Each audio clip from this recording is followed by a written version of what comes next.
ठाकुर जी जब विहार करते हैं वृंदावन में तो लता गुल्म वृक्ष सब ठाकुर जी के अनुकूल हो जाते हैं। श्री कृष्ण जब मार्ग में चलते हैं तो सारे वृक्ष नीचे को झुक जाते हैं, मानो ठाकुर जी को प्रस्तुत करते हैं हमारे फल ले लो, हमारे पुष्प ले लो, हमें एक बार स्पर्श कर दो। और ठाकुर जी समस्त वृक्षों को स्पर्श करते हुए किसी के फल लेते हुए, अरे जिस वृक्ष में फल नहीं होते वो फल प्रकट कर देता है। ठाकुर जी आ रहे हैं, क्या पता ठाकुर जी स्पर्श कर लें, हमारे फल को स्वीकार कर लें।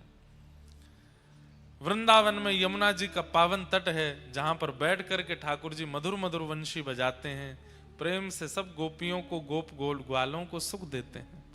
ये वेणुनाद वंशीनाद कहां हुआ? गोकुल में नहीं हुआ। वंशीनाद ठाकुर जी ने वृंदावन में प्रारंभ किया। एक संत कथा सुना रहे थे, बहुत ध्यान से सुनना। ठाकुर जी ने वंशी बजाना शुरू कैसे किया? वंशी का निर्माण ही ठाकुर जी ने किया है। भगवान गौ बहुत प्रिय है। एक दिन गौ रोती रोती ठाकुर जी के पास आई। ठाकुर जी बोले, अरे तू काईकू रोवे, कहा भयो? मुकु बहुत जोर ते भय लगे। कौन ते भय लगे तो को? बोले मुझे मानवन ते भय ना लगे, मुझ कोई जानवर ते भय ना लगे, मुझ पर्वतन ते भय ना लगे, मुझ नदी ते भय ना लगे, एकमात्र ये बांस है जहां से मुझ को बहुत भय लगे। छोटो बालक भी अगर बांस उठा ले तो गैया डर जाए, बांस से डर लगे। ठाकुर जी बोले, जा बांसते तो को डर लगे, वही बांसते तो को प्रेम कराऊंगा। ठाकुर जी ने जैसे ही एक हाथ से बांस पकड़ो तो जैसे ही एक हाथ को स्पर्श कियो 3 छिद्र प्रकट हुए, दूसरे हाथ को स्पर्श कियो 3 छिद्र और प्रकट हुए, और जैसे ही वो पकड़ करके अधर पर धारण करी 1 छिद्र और प्रकट भयो। जैसे ही प्राण पिरोए ठाकुर जी ने, ऐसी मधुर ध्वनि निकली वंशी बांस में ते। गैया के नेत्र बंद है गए, अपने आप चारों थनंते दूध प्रवाह हैने लगो। पूंछ उठा करके गैया चारों तरफ ठाकुर जी के डोलन लगी, और वही दिनासों ठाकुर जी गैया को सुख देवे के काजे वह बांस को वंशी बना करके मधुर मधुर स्वर में बजा में। पहलो कारण वंशी नाद को गैया को सुख देनो, क्योंकि ये गैया भयभीत होवे। अरे गैया तो को यही बांस ही प्रेम कराऊंगा मैं, या हमारे ठाकुर जी वासो बंसी बजा में वेणुनाद करें। ऐसी मधुर वंशी बजा में कि गोपियों को अपने घर में बैठे बैठे ठाकुर जी के दर्शन होते हैं। उसी को वेणु गीत कहा गया श्रीमद् भागवत में।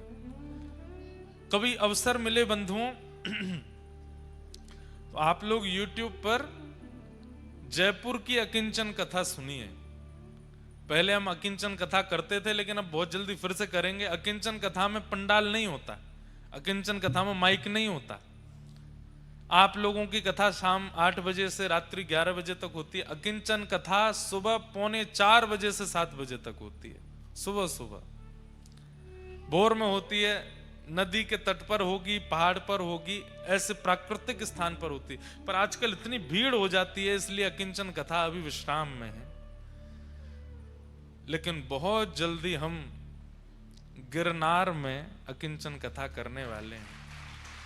हमारी बात भी हो गई है, डील भी हो गई है, लेकिन उसके बारे में कथा प्रारंभ होने से एक दिन पहले ही बताएंगे। तो जो एक दिन में आ पाएगो ऊपर ही करेंगे पहाड़ पर कथा, वही अकिंचन कथा होगी सुबह सुबह 3:45 बजे। क्या सुख मिलता है, इतना आनंद आता है अकिंचन कथा में। तो एक बार जयपुर की अकिंचन कथा सुनिएगा, और उसमें भी वेणु गीत पर जो कथा हुई है 3 दिवस की कथा है, अंतिम कथा वही हुई अकिंचन। इतनी मधुर कथा हमने गाई है, हम ही बता रहे हैं आपको। उसमें वेणु गीत के जो भाव प्रकट करती हैं गोपियां, आहा। कि वरहा पीड़म नटवर वपु कर्णयो कर्णकारम विभ्रदवा सह कनक कपिसम वैजयन्तीं च मालां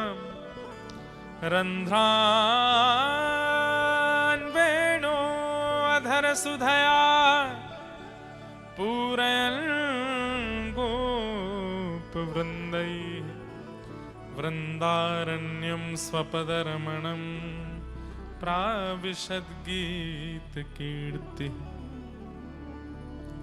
अक्षणवतां फलमिदं न परं विदाम सख्यप्रसूननुविवेशयतोर्वयस्यै वक्त्रं ब्रजेशसुतयोरनुवेणुजुष्टं यैर्वा निपीतमनुरक्तकटाक्षमोक्षं। गोपियां कहती हैं, ध्यान से सुनिए सब लोग, इधर देखो। बोले आपने त्रिभंग लली श्याम सुंदर देखे, आपने नवनीत प्रिया लाल देखे, आपने यशोदा के गोद के लाला देखे, नंद बाबा के गोद के लाला देखे, बलभद्र के संग खेलते भय लाला देखे, रास रचाते भय लाला देखे, किशोरी जी के संग लीला करते भय लाला देखे, लेकिन अगर आपने गौचारण करते हुए ठाकुर जी नहीं देखे तो आपने कुछ नहीं देखा। गोपियां कहती हैं ठाकुर जी के सर्वांगीण रूपों में सबसे सुंदर स्वरूप कौन सा है? बोले जब ठाकुर जी गैया चराने जाते। अक्षणवताम फलमिदम न परम विदाम। अरे इन आंखों को प्राप्त करने का सबसे बड़ा साफल्य क्या है? इन आंखों से पूरी दुनिया सृष्टि देखना नहीं, इन आंखों से गैया चराते हुए श्री कृष्ण को देखना। गोपियां कहती हैं हम किन शब्दों में वर्णन करें उस झांकी का। जब ठाकुर जी गौचारण करने जाते हैं, ऊंची धोती पहनते हैं, पांव में मोटे मोटे सोने के कड़ूला पहनते हैं, हाथों में कड़ूला पहनते हैं, गले में कोई माला नहीं पहनते, गले में गैया के पाम बांधवे वारे लोमना रस्सी, जहां में गोबर और रज लगी भैया वाकू पहने, सिर पे भी वही लोमना को बांधे, वही में मोर पिछ लगा लें। अब लोमना एक रस्सी है जिससे गैया के चरण बांधते हैं। ठाकुर जी मन में विचार करें कि अब ये लोमना मैंने बांध तो लियो, लेकिन ये सुंदर कैसे लगे। ठाकुर जी अपनो श्रृंगार भी बड़ो सुंदर करें, तो वह लोमना रस्सी को ऐसे बांध करके 2-3 परत बन जामे वाकी, सुबह के बीच बीच में कोई पुष्प लगा लें, कोई नीलो पुष्प, कोई पीलो पुष्प, कहीं सफेद पुष्प, कहीं सुंदर लड़ कोई जा रही होवे वाकू धर लें। ये तुलसी की मंजरियां निकली रहती है ना, इन मंजरियों को निकाल करके मोर पिच्छ के अगल बगल में लगा लेते हैं, ऐसी सुंदर झांकी बन जाती है। काजल लगा में मोटो मोटो ठाकुर जी यहां कान कान तक काजल जावे, कोई श्रृंगार नहीं, केवल छोटी सी धोती और कमर में सुंदर कारी कमरी बांध करके, और गैयान को हाँकते भय अरी कारी कहां को जा रही, अरी धौरी न कितकुआ, सब गैयान के नाम है। कोई को नाम श्यामा है, कोई को नाम कपिला है, सब गैयान के नाम बोलते बोलते ठाकुर जी चल रहे हैं। और जैसे ही ठाकुर जी गैया चरावे निकले हैं, सब गोपियां अपनी अपनी द्वार पर आकर के खड़ी हो जाती हैं उस झांकी को देखने के लिए। गायों में होड़ लगी है, कौन ठाकुर जी के बगल में चलेगो। अच्छा बंधु एक बात बताएं, ये ठाकुर जी ऐसे खड़े होते हैं, दोनों पैर ऐसे कर लेते हैं, क्यों? जब जब ठाकुर जी त्रिभंग ललित स्वरूप धारण करके खड़े होते हैं, जैसे ही दोनों पैर ऐसे करके और ऐसे मुद्रा बनाते हैं, तो यहां कोहनी के नीचे एक गैया आ जाए, अपनी कमर लगा दे, तो ठाकुर जी वहां पे ऐसे खड़े रह जाएं। गैया नहीं है तो कोई सखा आ जाए, सखा नहीं है तो कोई वृक्ष जो दूर है, वो मन में विचार करे ठाकुर जी ऐसे त्रिभंगी भये हैं, अरे मैं इतना दूर काय को हूं, तो वो वृक्ष जो जड़ है वो चैतन्य होकर के अपनी डाल वहां तक पहुंचा देता है, ताकि ठाकुर जी को एक सहारो मिल जाए। आज मंदिरों में हम दर्शन करते हैं तो ठाकुर जी को कोई सहारा नहीं दिखता, लेकिन कभी वृंदावन में त्रिभंग ललित श्याम सुंदर को जब आप देखो तो उस समय कुछ इमेजिन किया करो, जैसे या कोहनी के नीचे कोई तो है, या तो गैया है, या तो कोई वृक्ष है, या कोई सखा है, या कोई गोपी है, या दाऊ दादा है, कोई तो है। और कभी कभी अनुभव करते करते स्वयं को ही देख लो, हम खड़े हैं ठाकुर जी के नीचे, यहाँ कंधा लगा के ठाकुर जी ऐसे बंशी बजा रहे हैं।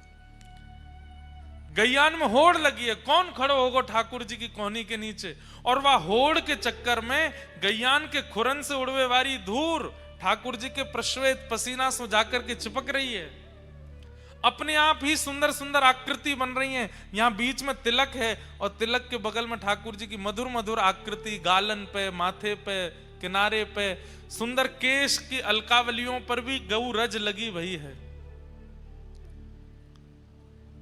ऐसे ठाकुर जी वन में गैया चरावे के काजे जा रहे हैं। गोपियां कह रही हैं, जिन्होंने ये रूप नहीं देखा, ये छवि नहीं देखी, उन्होंने कुछ नहीं देखा।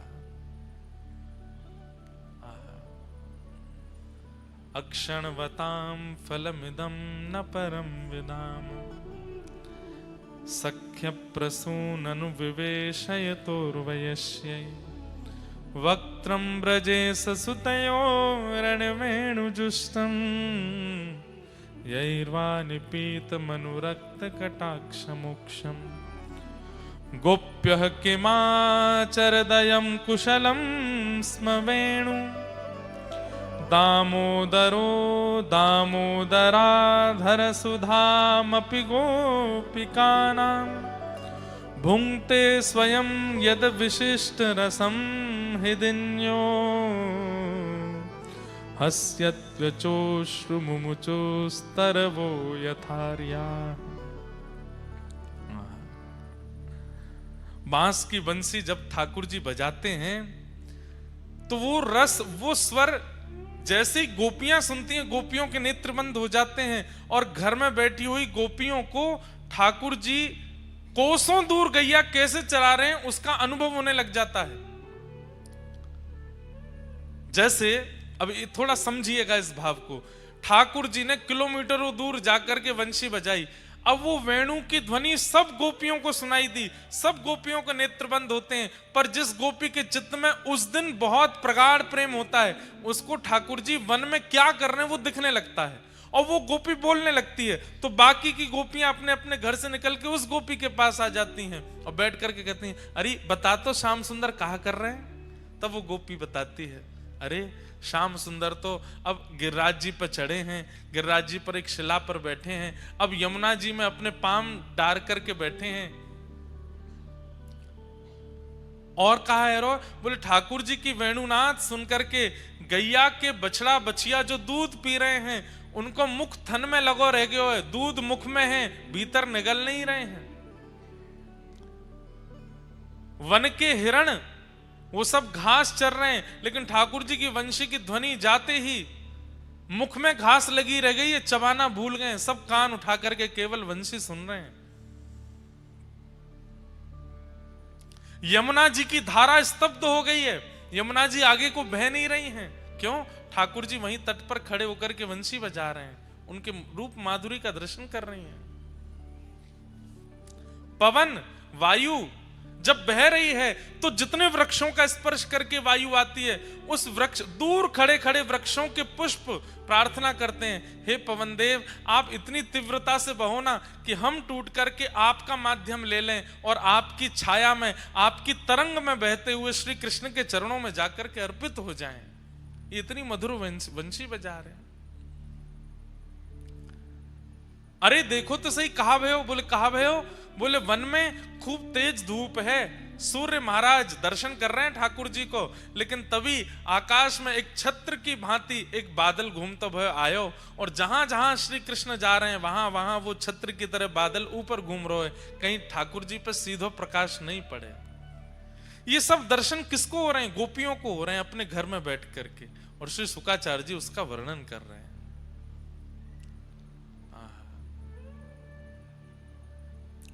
ये वेणु गीत है। ऐसे वेणु गीत के माध्यम से गोपियों के चित्त को दर्शन ठाकुर जी करा रहे हैं। बंधुओं, एक बात हम सत्य बताएं आपको, आज भी वेणु गीत संभव हो सकता है। आप ऊंझा में बैठे हैं, अहमदाबाद में बैठे हैं, बड़ोदरा में बैठे हैं, कहीं भी बैठे हैं, आपका प्रेम और भाव ठाकुर जी के प्रति अगर प्रगाढ़ है तो आप जहां बैठे हैं वहां बैठ करके केवल सत्संग सुनने लग जाइए, नेत्र बंद करके। आचार्य की वाणी, संतों की वाणी आंख बंद करके सुनिए और चिंतन करिए कि आज राधा रमण जी कैसे लग रहे होंगे। महापुरुष की वाणी सुनते रहो। महापुरुष की वाणी क्या है? वंशी है। उसकी वाणी सुनते सुनते सुनते सुनते आप चिंतन करो, आज ऐसी पोशाक होगी, आज ऐसा मुकुट होगा, आज ऐसी माला होगी, आज ऐसी पिछवाई होगी, आज ऐसा सन्मुख औलाई का भाव होगा, आज ऐसे गोस्वामी जी आरती कर रहे होंगे। सब अपने मन में चिंतन कर लो, और फिर सोशल मीडिया पे कहीं ना कहीं फोटो आ ही जाता है, धीमे से जाकर के कहीं ढूंढो कि आज कैसे दर्शन थे। अगर आपके चिंतन से दर्शन मिलने लग जाएं तो समझ जाना कि आप भी वेणु गीत की एक गोपी बन गए हो। बस एक वेणु का आश्रय चाहिए। वेणु क्या है? कथा वक्ता की वाणी, आचार्यों की वाणी, जो वो सत्संग सुधा अपनी कथा में कहते हैं, वो वंशी ही है। उसको वेणु के माध्यम से, वेणु का भाव रख करके सुनो। आप कथा सुनते हैं, अपने घरों पर सुनते हैं, गाड़ियों में सुनते हैं, इसी भाव से सुनो कि ठाकुर जी की वंशी है, मुरली है, वंशी है, वेणु है, अलग अलग प्रकार हैं। कोई बहुत बड़े महापुरुष हैं जो ज्ञान वैराग्य की चर्चा करते हैं, उनके प्रति भाव रखो, ये वंशी हैं। कोई बड़ी रसभरी चर्चा करते हैं, ठाकुर जी की मधुर मधुर लीला सुनाते हैं, ये वेणु हैं। कोई थोड़ी ज्ञान वैराग्य की भी बात करते हैं, रसभरी चर्चा भी करते हैं, मधुर मधुर संगीत भी सुनाते हैं, ये कौन? ये मुरली हैं। और यही भाव रखो, अब वंशी सुन रहे हैं, अब वेणु सुन रहे हैं, अब मुरली सुन रहे हैं। आप आचार्य वाणियों को ठाकुर जी की वंशी मान करके जब सुनने लग जाओगे, जिन ठाकुर का चिंतन करोगे, जहां बैठ करके करोगे, एक बार नहीं, 2 बार नहीं, 10 बार नहीं, कुछ प्रयास करते करते ऐसा होने लगेगा कि आप कितनी भी दूर बैठे हो, सत्संग वार्ता सुनते सुनते जैसा चिंतन करोगे वैसा श्रृंगार ठाकुर जी का होगा, आपको वहीं बैठ के अनुभव हो जाएगा। ताज बेगम कथा आती है, हिंदू नहीं थी वो, मुस्लिम थी। मंदिरों में प्रवेश वर्जित था उनके लिए। क्या करती थी? तो मंदिरों के बाहर जो संत महापुरुष बैठे कीर्तन करते, कथा सुनाते, उनके पास बैठ जाती और उनकी कथा सुनते सुनते नेत्र बंद कर लेती। मंदिर में तो नहीं जा सकती, निषेध है मेरा जाना। बाहर ही बैठे बैठे चिंतन करती, आज ठाकुर जी ने लाल पोशाक पहनी होगी, आज स्वर्ण का मुकुट धारण किया होगा, कानों में मकराकृत मत्स्याकृत कुंडल पहने होंगे, गले में मोतीन की माल होगी, आज भोग में ठाकुर जी को ये पधराया होगा, कढ़ी भोग होगा, चावल भोग होगा, ऐसा भोग होगा। वहीं बैठे बैठे चिंतन करती, और जैसे ही मंदिर से दर्शनार्थी बाहर निकल के आते तो बस उनके आगे हाथ जोड़ के कहती, हमें और कुछ नहीं, बस इतना बता दो आज पोशाक कैसे वर्ण की है।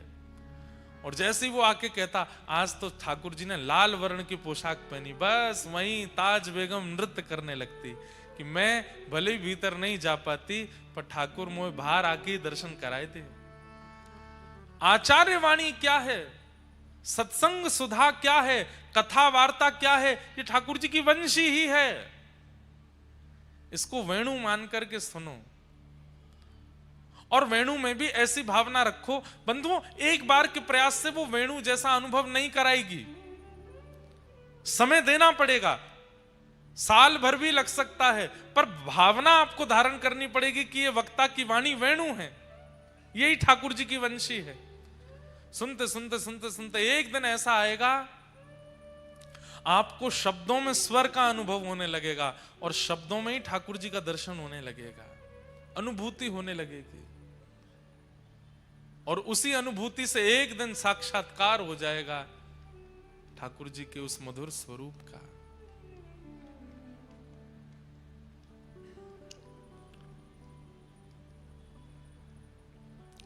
वेणु बजाते हैं ठाकुर जी,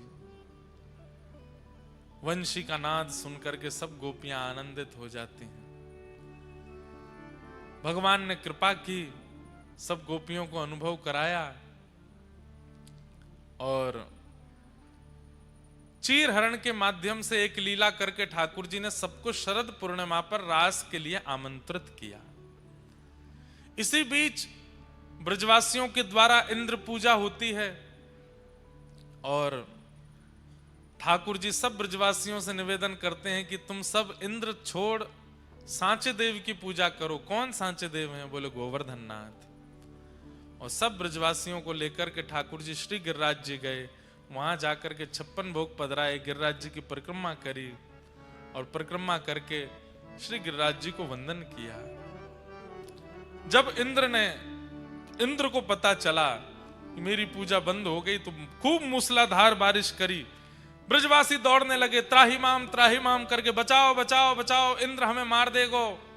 तब ठाकुर जी ने नख पे धार लियो गिरिराज नाम, गिरधारी पायो है।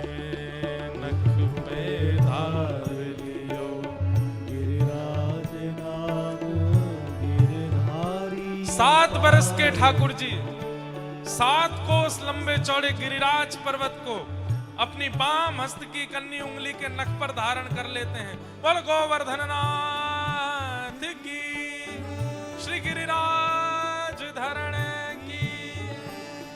नख पे धार लियो गिरिराज नाम, गिरधारी पायो है। नख पे धार लियो गिरिराज नाम, गिरधारी पायो है।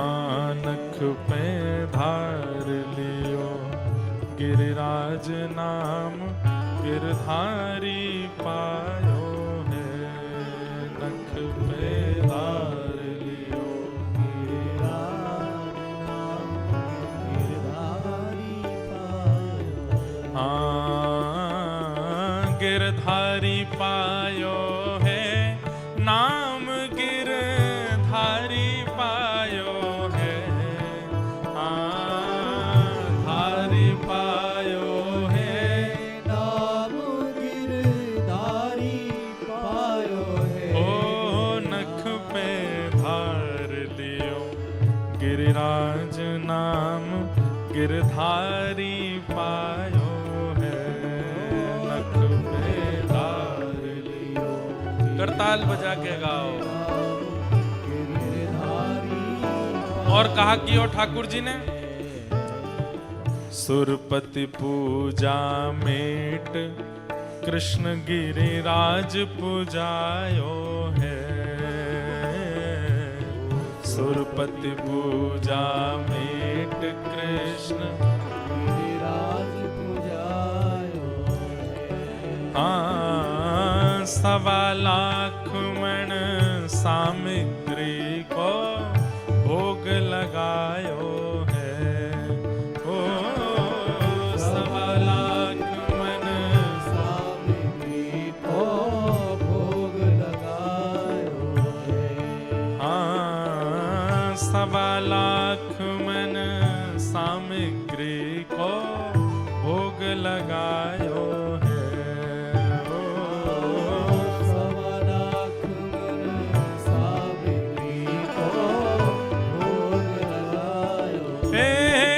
नख पे धार लियो गिरिराज नाम, गिरधारी पायो है। नख पे धार लियो गिरिराज नाम, गिरधारी पायो है। नख पे धार लियो गिरिराज नाम, गिरधारी पायो है। नख पे धार लियो गिरिराज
स्वर्ग में खबर क्रोध सुरपति को छायो है।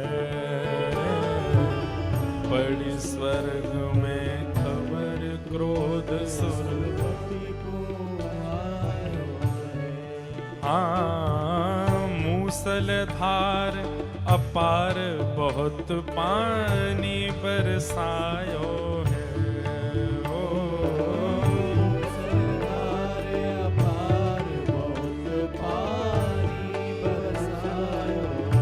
पर पड़ी न व्रज में बूंद इंद्र देखत घबरायो है। पड़ी न व्रज में बूंद इंद्र देखत घबरायो है। और ब्रजवासी सब कहें कृष्ण गिरिराज उठायो है। ब्रजवासी सब कहें कृष्ण गिरिराज उठायो। हे नख पे धार लियो गिरिराज नाम गिरधारी पायो है। नख पे धार लियो गिरिराज नाम गिरधारी पायो। हे नख पे धार लियो गिरिराज नाम गिरधारी पायो है।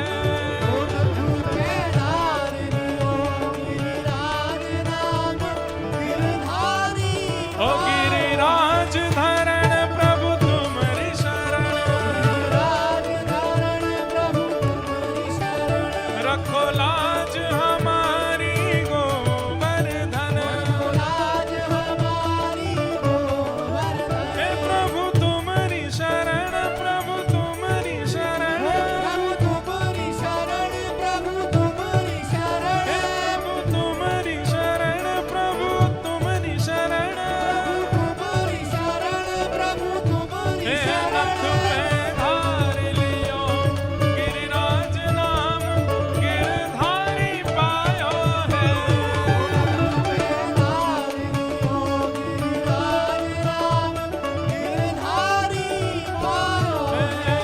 नख पे धार लियो गिरिराज नाम गिरधारी पायो है।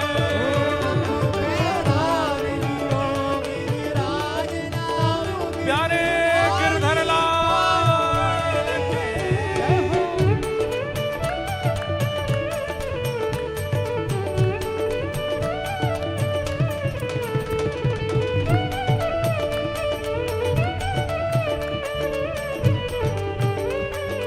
गिरिराज धरण की।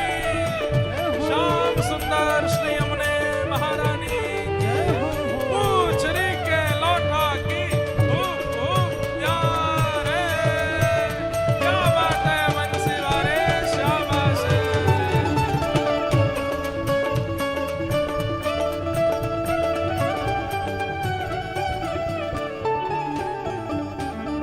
धन धन श्री व्रज चंद्र इंद्र को मान घटायो है।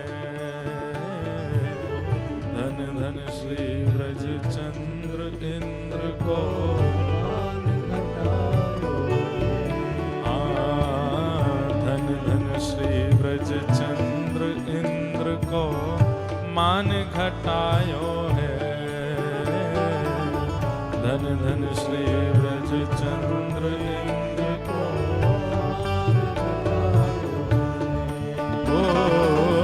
घासी राम गोवर्धन वारो हरि यश गायो है। ओ घासी राम गोवर्धन हरि यश गायो है। ओ घासी राम गोवर्धन वारो हरि यश गायो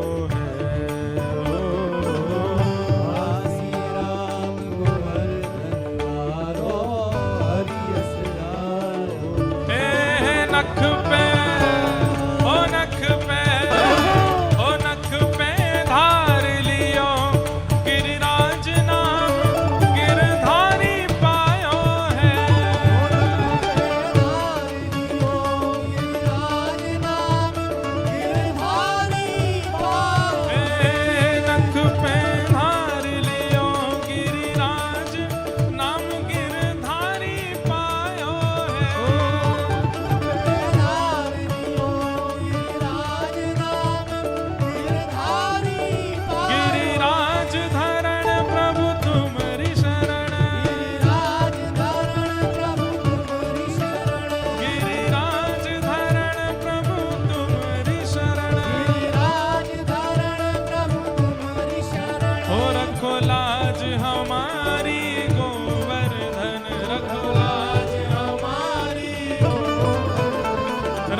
चंद्र इंद्र को मान घटायो है।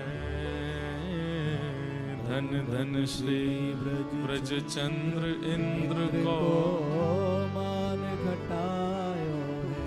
ओ घासी राम गोवर्धन वारो हरि यश गायो है।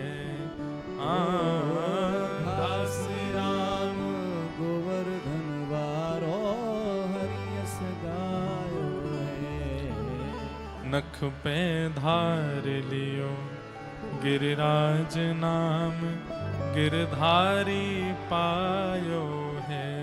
नख पे धार लियो गिरिराज नाम गिरधारी पायो। गोवर्धन, ध्यान से सुनिए सब लोग, इधर देखो। कितने लोग गिरिराज जी गए हैं, गोवर्धन गए हैं? भाई हमारे गोवर्धन में सबसे ज्यादा भीड़ ही गुजरातियों की रहती है। आए दिन गुजराती परिक्रमा करते रहे। जो नहीं गए हैं कब जाओगे भैया? कितने दिना बाद जाओगे? ठाकुर जी के पास जावे में ज्यादा विलंब मत करे करो। कल को प्राण निकल गए तो पहले ही पहुंच जाओ। जब तक तन में प्राण है ठाकुर जी के दर्शन कर आओ भैया। एक बार गिरिराज जी की परिक्रमा लगाया आओ। गोवर्धन, गौ कहते हैं इंद्रियों को। ध्यान से सुनिए सब लोग, इधर देखिए। गौ माने इंद्रियां। हमारे शरीर में कितनी इंद्रियां होती हैं? 10। पंच ज्ञानेंद्रिय और पंच कर्मेंद्रिय। पंच ज्ञानेंद्रिय जिनसे हमें ज्ञान होता है। सुंदरता का ज्ञान नेत्रों से, सुगंधी का ज्ञान नाक से, स्वर का ज्ञान कान से, वायु का ठंड गर्म का ज्ञान त्वचा से, स्वाद का ज्ञान जिह्वा से। ये पंच ज्ञानेंद्रिय आंख नाक कान त्वचा और जीव, पंच ज्ञानेंद्रिय। पंच कर्मेंद्रिय हाथ पैर मुख और 2 गुप्त उपस्थ इंद्रिय। ये 10 इंद्रियां हैं। इनके समूह को कहते हैं गौ। क्या कहते हैं? गौ। और इनका जो कृष्ण भक्ति में वर्धन करे उनका नाम क्या है? गोवर्धन। कई लोग होते हैं उनको प्रसाद पाने में तो बहुत रुचि होती है। मंदिरों का प्रसाद पाना बहुत अच्छा लगता है। हमने सुना उमिया माता के मंदिर में बहुत बढ़िया प्रसाद बनता है। कई बार लोग अपने घर में भोजन नहीं बनाते, ऊंझा वाले वहीं पाए आते हैं। 20 रुपए की थाली भरपेट भोजन मिलता है उमिया माता के यहाँ।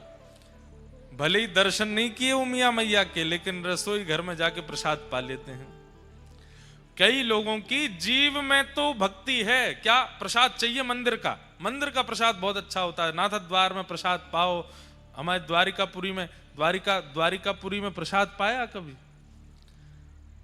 कभी द्वारिका में कोई पुजारी जी वहां के सेवायत हों, उनसे प्रार्थना करना, हे पुजारी जी ठाकुर जी का राजभोग प्रसाद हमको भी पवा दीजिए। अगर कोई सेवा आदि लगती हो तो सेवा दे के पाना, लेकिन पाना। इतना आनंद आता है द्वारिकाधीश के प्रसाद में। एक तो पतली पतली रोटी, बहुत पतली रोटी बनाते हैं वहां पे। हमें तो लगता है शायद रोटी अलग कर देते होंगे 2 भाग सेकने के बाद। इतनी पतली रोटी गुजरात में बनती है। मैंने कई वैष्णवों के यहाँ भी प्रसाद पाया। इतनी पतली रोटी बनाते हैं। जब वो परोसने आते हैं तो हमने कही भाई वैसे तो 2-3 रोटी पाते हैं, पर ये तो 10-15 धर दो, एक आध में तो पेट भरना नहीं। इतनी पतली रोटी। अच्छा, गुजरात में भी सब जगह अलग अलग प्रसाद की विधि है। सौराष्ट्र में जाओ वहां पे अलग तरीके से प्रसाद पवाते हैं। रोटी होगी इतनी बड़ी रोटी पतली।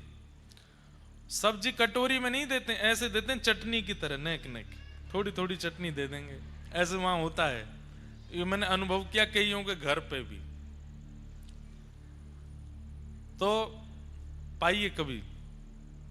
वो साथ में एक वो लाल लाल सा कुछ पाते हैं। आपके गुजरात में संभारो बोलते हैं, जाने क्या बोलते हैं उसको, हैं?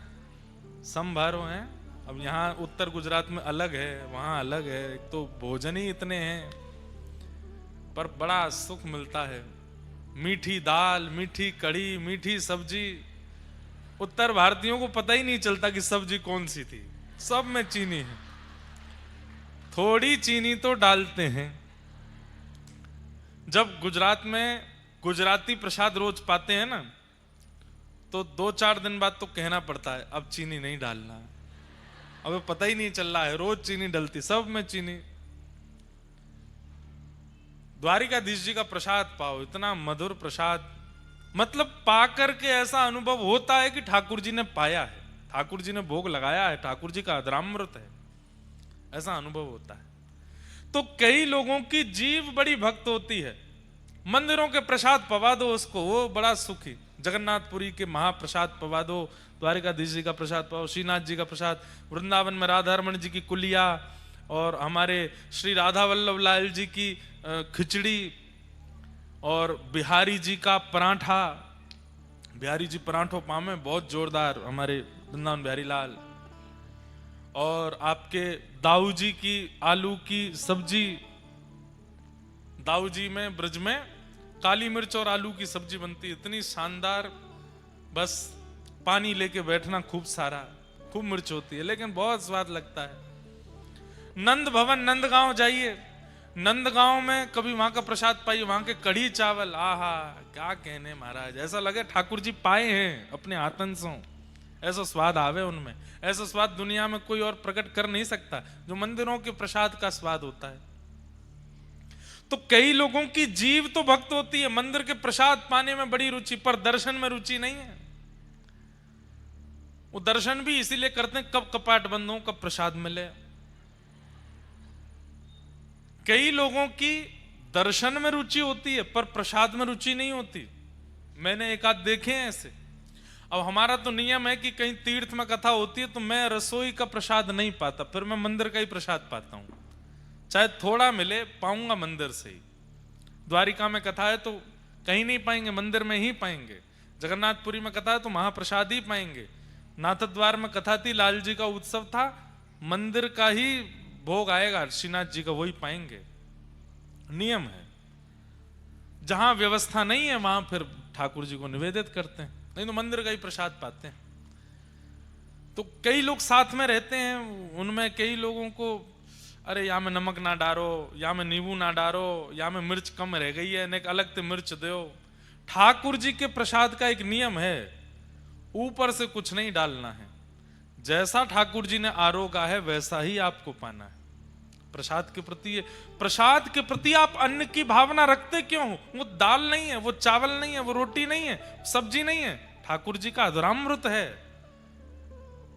अधरामृत जैसा मिला है वैसा पाना है। प्रसाद पाने की भी बड़ी विधि है, लोग नहीं जानते।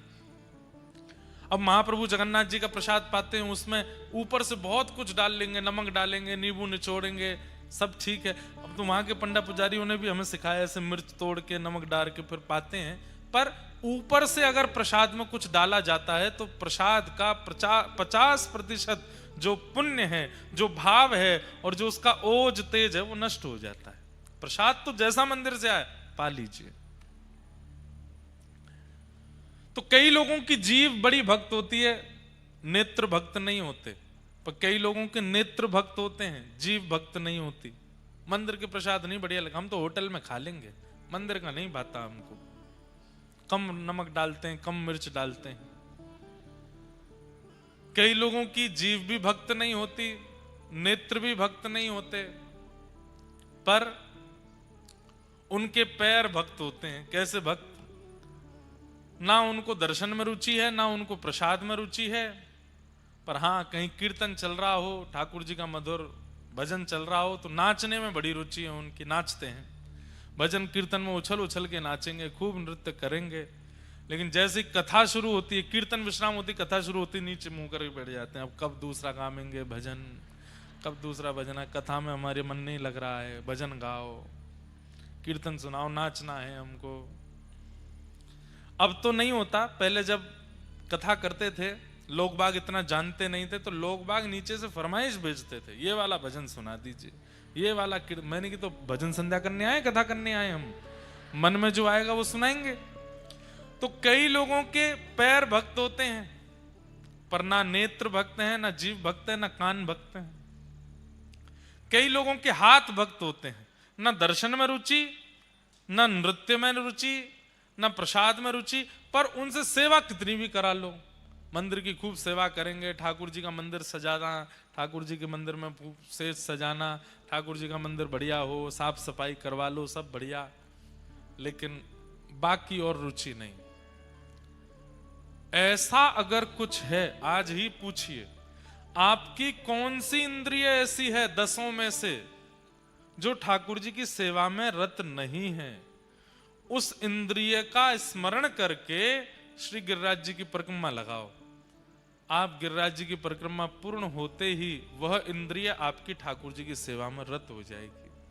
किसी को कथा सुनना अच्छा नहीं लगता, मन नहीं लगता, कथा में नींद आ जाती है, तो जाइए गिरिराज जी और श्री गोवर्धन नाथ जी से कहो, हे गिरिराज बाबा, दर्शन में खूब आनंद आवे, प्रसाद में खूब सुख मिले, नृत्य में खूब सुख मिले, कीर्तन में खूब सुख मिले, पर जैसे ही कथा शुरू होती है मोह नींद आ जाए, मेरे कानन को कथा सुनने की रुचि कर दो, या भाव से मैं आपकी परिक्रमा कर रहा हूं। आप जैसी परिक्रमा पूर्ण करेंगे, आप कथा सुनने लगना, आपको कभी नींद नहीं आएगी। गिरिराज जी कानों में श्रवण भक्ति प्रदान कर देंगे। ये गिरिराज जी का एक गुप्त रहस्य, सबको नहीं पता। जो अब हमारी बात, हम अपनी बात बता रहे हैं, प्यारे गिरधर लाल जी हमको कैसे मिले लगभग सबको पता है। गिरधर लाल जी श्रृंगार का सौ भी नहीं आता हमसे।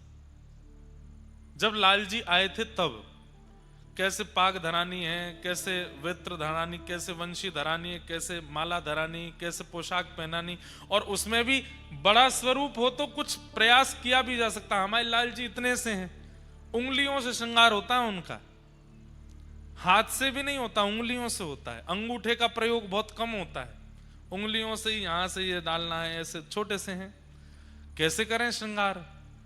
ये गिरिराज जी की परिक्रमा का फल हमको मिला कि हमको श्रृंगार आ गया ठाकुर जी का करना। ठाकुर जी की भक्ति में जो गुण आपके अंदर ना हो, उस गुण के लिए श्री गिरिराज जी के पास जाओ और प्रार्थना करो। एक साथ सारे गुण बोल दो, हे ठाकुर जी, हम में श्रृंगार का लक्षण भी आ जाए, हम में पाक विद्या भी आ जाए, सुंदर सुंदर प्रसाद बना सकें। हे ठाकुर जी, हम में ठाकुर जी की सुंदर कीर्तन गावे भी आ जाए, सुंदर उनमें नृत्य करवो भी आ जाए, ठाकुर जी की मधुर सेवा में हम निपुण हैं जाएं। इस भाव से गिरिराज जी की परिक्रमा करोगे तो उनका नाम है गोवर्धन। गो माने इंद्रियों का, जो कृष्ण भक्ति में वर्धन करे, वो गोवर्धन, वो गोवर्धन है। इस स्थान पर जहां हम कथा सुन रहे हैं, यहां 2 बार श्री डोंगरे जी महाराज की कथा हो चुकी है। इसी जगह पर ऊंझा में, इसी प्रांगण में श्री डोंगरे जी महाराज 2 बार कथा कर गए। डोंगरे जी महाराज अपनी कथा में एक बात कहते हैं कि 10 इंद्रियों में 2 इंद्रियां ऐसी हैं, उपस्थ इंद्रिय, गुप्त इंद्रिय। किसी ने प्रश्न किया, इनसे भगवत भजन कैसे होगा? आंखों से हो जाएगा, मुख से हो जाएगा, हाथों से हो जाएगा, पैरों से हो जाएगा, कान से हो जाएगा, गुप्त इंद्रिय का भजन कैसे हो? तब डोंगरे जी महाराज कितनी सुंदर बात कहते हैं कि अपने तन को मंदिर मानो, अपने तन को मंदिर मानो, और मंदिर मान करके इस मंदिर में शुद्धता बनी रहे, पवित्रता बनी रहे, उस भाव से उपस्थ इंद्रिय से मल मूत्र आदि का परित्याग कर दो, और यह भाव रखो कि हमारा तन रूपी मंदिर पवित्र रहे। इतना मात्र करने मात्र से 10 इंद्रियों का भजन हो जाता है, गुप्त इंद्रिय का भी भजन हो जाता है। और ब्रह्मचर्य का पालन करो, ये भगवान का गुप्त इंद्रिय से भजन है, आदि आदि। तो गोवर्धन, जो हमारी इंद्रियों का कृष्ण भक्ति में वर्धन करे, उनका नाम है श्री गोवर्धन। इसलिए हम सबसे निवेदन करते हैं कि वृंदावन जाने से पहले गिरिराज जी जाया करो। लोग बाग उल्टा करते हैं, पहले वृंदावन जाते हैं, दर्शन करके फिर लौटते समय गिरिराज जी होते हुए फिर बाहर जाते हैं। नहीं, आते ही पहले गोवर्धन जाओ, गोवर्धन की परिक्रमा करो, परिक्रमा करने के बाद फिर वहां से बरसानो जाओ, श्री जी के दर्शन करो। श्री जी के दर्शन करने के बाद फिर समय ज्यादा नहीं है तो फिर वृंदावन आ जाओ, नहीं तो सब जगह जाओ, गोकुल जाओ, महावन जाओ, तो वृंदावन, वृंदावन सबसे अंत में आओ। वृंदावन के बाद ठाकुर जी मथुरा ही गए कंस को मारने, वृंदावन के बाद कहीं नहीं गए। ठाकुर जी की जैसी गति वैसे चलना चाहिए, फिर भी गिरिराज जी जाओ। अच्छा, गिरिराज जी क्यों जाना चाहिए पहले? क्योंकि ठाकुर जी ही ब्रजवासियों को लेकर के गए गिरिराज जी पुजवावे। ठाकुर जी स्वयं भगवान ब्रजवासियों के संग रहते हुए भी उनको गिरिराज जी के पास लेके गए, बोले पहले इनको वंदन करो, इनकी पूजा करो। जिनकी पूजा स्वयं ठाकुर जी करा रहे हैं, सबसे पहले ब्रज में आते उनकी पूजा करो, उनको वंदन करो, उनकी परिक्रमा करो, फिर वृंदावन आओ। ऐसी भावना। अच्छा, इंद्र की पूजा क्यों बंद कराई भगवान ने? इस पे भी दो बात हम कह के फिर आगे चलते हैं। देखो, जब आप किसी से संबंध बना लेते हैं तो संबंधी व्यक्ति को आपकी हर एक स्थिति का पता रहता है।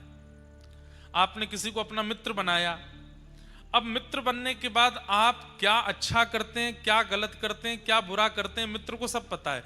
अगर आप कुछ गलत करते हैं तो मित्र आपको रोकेगा, टोकेगा, सही मार्ग बताएगा। जो आपकी गलत स्थिति देख करके आपको रोकता टोकता ना हो, उसको मित्र नहीं मानना चाहिए, वो शत्रु है। आप गलत कर रहे हैं और वो आपको रोकता नहीं है, आपको और बढ़ावा देता, और बढ़िया तू और कर, वो मित्र नहीं हो सकता, वो शत्रु है आपका। पर आपकी गलत स्थिति देख के जो रोके वही सखा है, वही मित्र है। ठाकुर जी ने मन में विचार किया, ये ब्रजवासी इंद्र की पूजा करते हैं। इंद्र कौन है? देवता है। और देवराज इंद्र को एक कार्य मिला है, क्या? समय समय पर पृथ्वी पर वर्षा करो, जिससे पृथ्वी हरी भरी बनी रहे, जल का संचार होता रहे। इंद्र को एक कार्य के लिए रखा गया है, वो देवता पूजने के लिए नहीं है। वो बात अलग है कि हम समस्त देवी देवताओं को एक साथ वंदन कर लेते हैं, पर ठाकुर जी कहते हैं जो भाग्य बदलना ना जानता हो ऐसे देव को नहीं पूजना चाहिए। चमत्कार दिखा देता हो, कुछ आपके जीवन में कुछ आप चाहते हैं वो वस्तु दे देता हो, उसको देवता नहीं कहते। देवता उसको कहते हैं जो भाग्य में नहीं था उसको भी प्रदान कर दे, वो देव है, उसको वंदन करो। और एक बात हम आपसे स्पष्ट कर दें, भाग्य में नहीं है उसको प्रदान करने की सामर्थ्य नारायण में है, और वही नारायण श्री कृष्ण के रूप में विराजमान है। सभी देवी देवताओं को वंदन करो, पूजो, सबको प्रणाम करो, पर इष्ट तो एक ही होना चाहिए। भाग्य बदलने की जिसमें सामर्थ्य ना हो उस देव को पूजने की आज्ञा नहीं है शास्त्रों में। मुख्य रूप से तो पंच देव बताए गए हैं जिनको हमें पूजना चाहिए। तो 33 कोटि देवता किस किस को पूजोगे?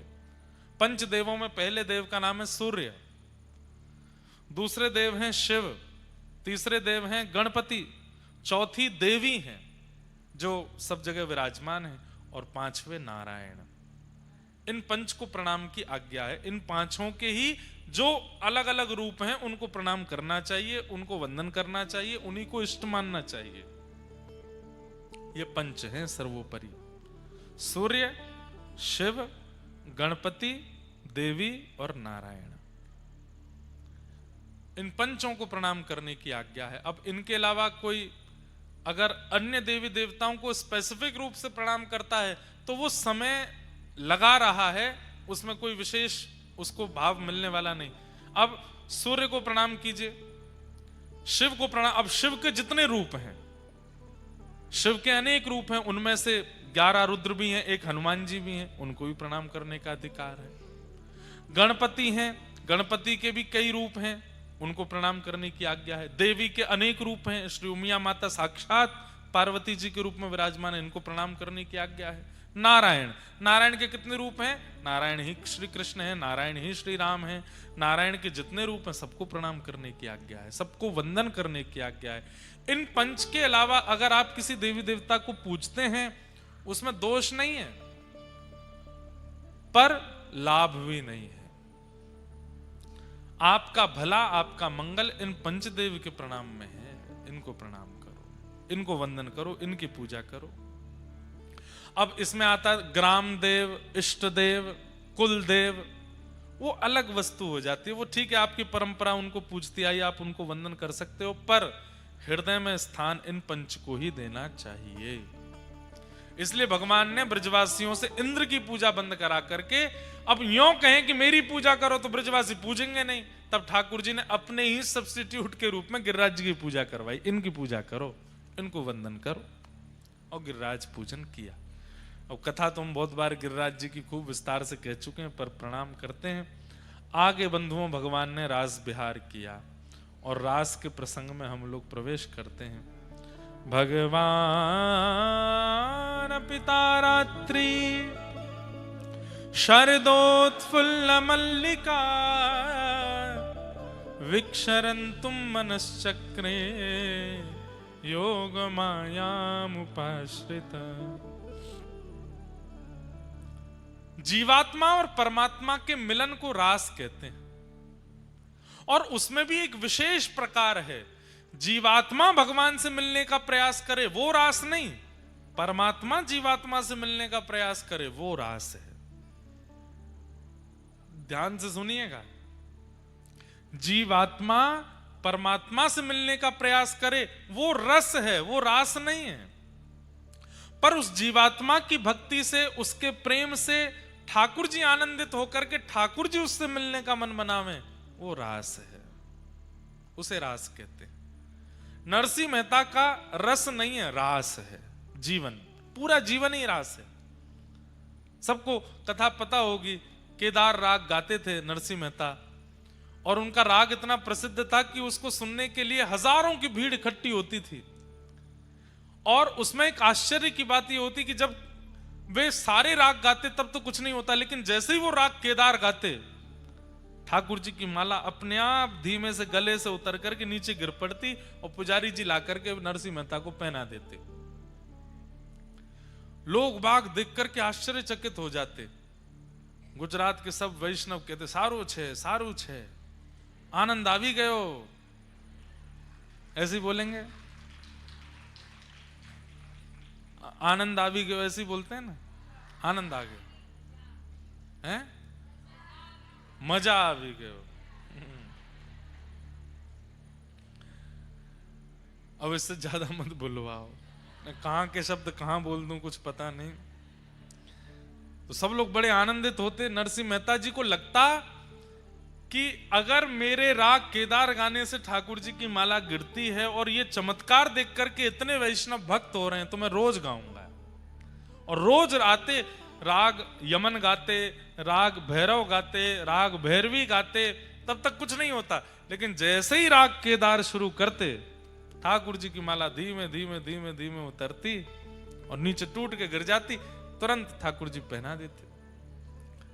सब जगह कुतर्की लोग तो पहुंच ही जाते हैं, वहां पर भी कुछ कुतर्की लोग आ गए, बोले ये सब ढोंग है, पाखंड है, ऐसा कुछ नहीं होता। ठाकुर जी अपनी माला वाला उतार के नहीं फेंकते हैं, ये जरूर कोई ऐसा कुछ करते हैं कि जैसे ही राग केदार आता है तो कोई योजना ऐसी बनती है, दूर से अदृश्य धागा होता है, उससे खींच देते होंगे तो पीछे से धागा खुल जाता होगा, माला टूट के गिर जाती है। तो फिर सबने कहा क्या किया जाए, तो उन कुतर्की लोगों ने कहा हम अपने हाथ से माला बनाएंगे, अपने हाथ से गांठ लगाएंगे और हम अपने हाथ से ठाकुर जी को पहनाएंगे, फिर ये राग केदार गावे, अगर ठाकुर जी की माला गिर गई तो मान जाएंगे।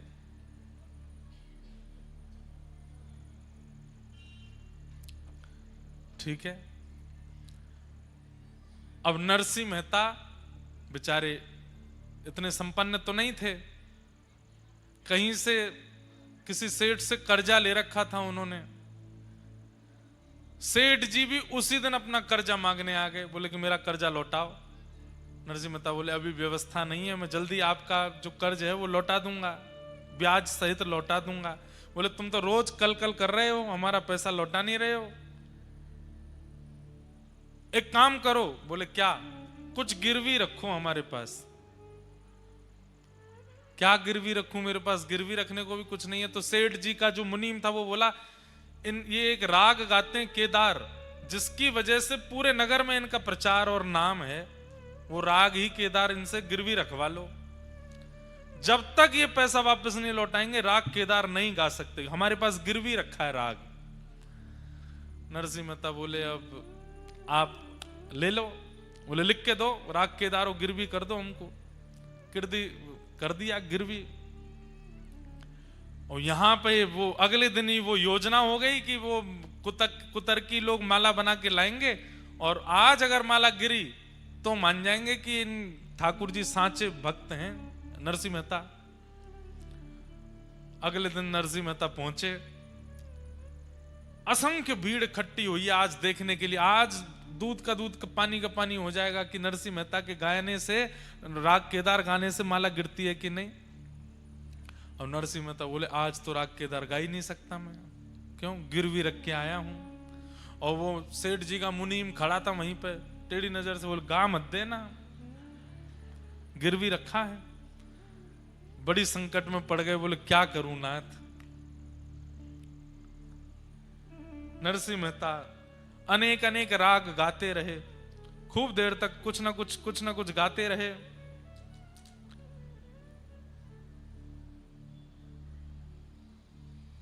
सब लोग कहें केदारो गाओ ना, और सब क्या गा रहे हो, केदारो गाओ, केदारो सुनाओ हमको तो वही सुनने के लिए बैठे हैं। नरसिंह मेहता बोले अब केदारो कैसे गाऊं, मुनीम खड़ा है मुंह पे। ठाकुर जी के चरणों में प्रणाम किया कि हे ठाकुर जी, आप ही कुछ कृपा करो, आप ही कुछ अनुग्रह करो। सो ठाकुर जी ने देखी कि भैया नरसिंह मेहता फंस गए हैं बड़ी भारी स्थिति में। सो ठाकुर जी नरसिंह मेहता का रूप बना करके और सेठ की दुकान पे पहुंच गए, और सेठ की दुकान पे जाके जितना कर्जा था सब चुका दिया, और चुका करके बोले हमारी जो गिरवी केदार राग है वो वापस करो। सेठ जी बोले कैसे करूं, बोले लिख करके दो, राग केदारो मुक्त किया, और अपना हस्ताक्षर कर दो। सेठ जी ने लिख दिया राग केदारो मुक्त किया, अपना हस्ताक्षर कर दिया। बोले लीजिए, पत्र में लिख करके दे दिया। ठाकुर जी रूप बदल करके सभा में आए और धीमे से पीछे आके खड़े हुए। वो मुनीम जो खड़ा था उसके पीछे से कहीं से हाथ से वो पर्ची थमा दी। मुनीम के हाथ में पर्ची आई, पीछे मुड़ के देखा तो कोई नहीं। पर्ची खोल के देखी तो उसमें सेठ जी के हस्ताक्षर थे, उसमें लिखा था राग केदारो मुक्त किया नरसिंह मेहता को। नरसिंह मेहता के हाथ में तुरंत पर्ची पकड़ा दी मुनीम जी ने। बोले सुनो सुनो, सेठ जी ने लिख के भेजा है। बोले नरसिंह मेहता का राग केदारो मुक्त किया। जैसे ही आया राग केदारो मुक्त किया, आहा, नरसिंह मेहता तुरंत गा रहे हैं। अब ये पद तो नहीं गाया होगा, वो तो गुजराती में गाए, पर मैं हिंदी में 2 लाइन सुना दूं। राग केदार ठाकुर जी को कितना प्रिय है। राजत फूल कुंज पिय प्यारी, राजत फूल कुंज पिय प्यारी, राजत फूल कुंज पिय प्यारी, राजत फूल कुंज पिय प्यारी, फूलन कलश पताका झालर, फूलन कलश पताका झालर, राजत फूल कुंज पिय प्यारी, राजत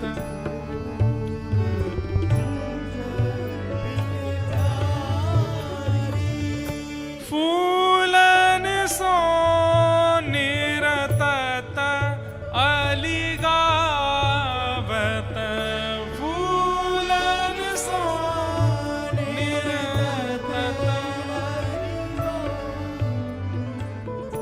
आनंद मगन महारी, राजत आनंद मगन महारी,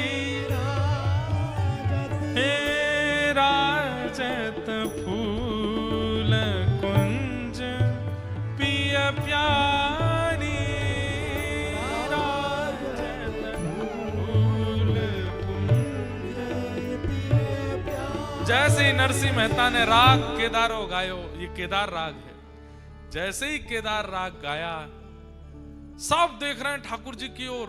बोले आज तो मोटे सूत की माला पहनाई है, बाहर के लोगों ने बना के पहनाई है, आज गिरेगी कि नहीं। और जैसे ही 2 शब्द गाए हैं नरसिंह मेहता ने राग केदार में, इतने में ही फूल की वह माला ठाकुर जी के गले से टूट करके नीचे गिर गई। सब जय जयकार करने लगे, भक्त वत्सल भगवान की जय, द्वारिकाधीश की जय, भक्तराज नरसिंह मेहता की। और माला ला करके नरसिंह मेहता को पहना दी। नेत्रों से अश्रु गिरने लगे। ठाकुर जी के चरणों में प्रणाम किया, सब जय जयकार करने लगे।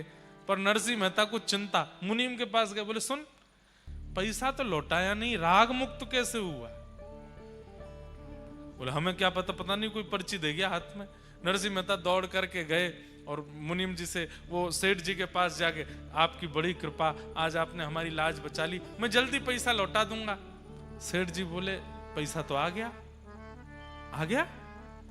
कौन देके गया? बोले अरे भांग भांग खा लिए नरसिंह मेहता जी, खुद ही तो आए थे आप, स्वयं आए, सारा ब्याज सहित सारा पैसा लौटा करके चले गए। नरसिंह मेहता बोले मैं कब आया आपके पास? बोले मैं तो नहीं आया, मैं तो मंदिर में था। अरे आप आए थे, यहाँ बैठ करके सब देके गए और हमसे खुद लिखवा के हस्ताक्षर करवा के ले गए। नरसिंह मेहता समझ गए कौन आयो है, ये तो हमारे सांवरिया सेठ आए हैं, हमारे द्वारिकाधीश आए हैं, वही आए हैं रूप धारण करके। सेठ जी को हृदय से लगा लिया। बोले धन्य हैं आप। बोले क्यों? जिनके हम द्वार पर जा जा करके गुण गाते हैं, वो आपके द्वार पर आए थे, साक्षात द्वारिकाधीश पधारे थे, वही आए, मैं नहीं आया, मेरी सामर्थ्य नहीं। कितनी बार नरसिंह मेहता जी के लिए ठाकुर जी कहते हैं जूनागढ़ 56 बार आए, 52 बार है, 52 बार ठाकुर जी। बताओ, इसे कहते हैं क्या? रास। इसे क्या कहते हैं? रास। ये ठाकुर जी 52 बार आए। यहां गुजरात में रहने वाले लोग, सबकी तो नहीं, पर गुजरात में अपने 40-50 साल व्यतीत करने वाले लोग अपने पूरे 50 साल के जीवन में 52 बार द्वारिका नहीं गए होंगे। पर नरसिंह मेहता के लिए 52 बार ठाकुर जी जूनागढ़ आ गए। ये है रास। आप जाते हैं ठाकुर जी के पास, वो रस है, पर ठाकुर जी आते हैं आपके पास, ये रास है। और ये रास की कथा वही है। हम ऐसी भावना, ऐसा प्रेम, ऐसा स्वभाव, ऐसी बुद्धि, ऐसे विचारों का निर्माण कर लें, ठाकुर जी को आना पड़े हमारे पास, उसे रास कहते हैं। आप कथा सुनने के लिए वृंदावन आते, वो रस है, पर कथा आपके लिए ऊंझा आई है, ये रास है। कथा आपके लिए यहां पधारी है, रास है। कल परसों एक भाई, वहां पे जब अन्नकूट था, तो एक भाई बोला मैं बहुत विचलित हो रहा था महाराज जी, 15 दिन से वृंदावन जाना है। मैया से बोला चलो वृंदावन, वो बेचारे हाथ वो खड़े कर रहे हैं पीछे से बोले महाराज जी इतना विचलित हो रहा, मैया से बोला चलो वृंदावन, चलो वृंदावन, और बस मन बना लिया था अब तो वृंदावन जाना है। बोले जैसे ही स्कूटर से निकला, बाहर बोर्ड देखा, बोले मुझे विश्वास ही नहीं हुआ कि यहाँ कथा होने वाली है। और जैसे ही बोर्ड देखा तो सोचा कि हम नहीं गए वृंदावन, वृंदावन आ गया ऊंझा। ये है रास। सबके साथ नहीं होता, सबके जीवन में नहीं होता, सबके भाव में नहीं होता। हाँ, हर बार भी नहीं होगा, करते रहो प्रयास।